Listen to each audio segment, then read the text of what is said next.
ஒலிவ மலையில. அந்த தோட்டத்துல ஒலிவ காய்கள் பழங்களை பிழிந்து எண்ணெய் எடுக்கிற செக்கிங் இருந்திருக்க வேண்டும்.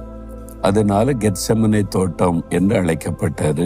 இயேசு இந்த இடத்துல அவருடைய ஆத்துமா கசைக்கு பிழியப்பட்டது. சிலுவையில் அவருடைய சரீரம் கசைக்கு பிழியப்பட்டாரு. இங்கே அவருடைய ஆத்துமா கசைக்கு பிழியப்பட்டாரு. தன் சிஷ்யரோடு வந்தபோது 3 சிஷ்யரை தனியாய் அழைத்து, என் ஆத்துமா மரணத்துக்கு ஏதுவான துக்கம் கொண்டிருக்கிறது, இங்கே தங்கி என்னோடு விழித்திருங்க, என் கூட சேர்ந்து ஜெபிங்க என்பதை போல ஆண்டவர் கேட்கிறார்.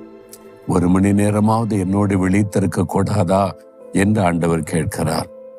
இந்த இடத்துல தான் உலகத்தின் பாவத்தை சுமந்து தீர்க்க பாவம் ஆக்கப்படுகிற பாத்திரத்தை பிதாவின் கையில் இயேசு பெற்றுக் கொண்டார். மக சித்தமானால் இந்த பாத்திரம் என்னை விட்டு நீங்கும்படி செய்யும் அப்படின்னு ஜெபித்தார்ல, அந்த பாத்திர சிலுவை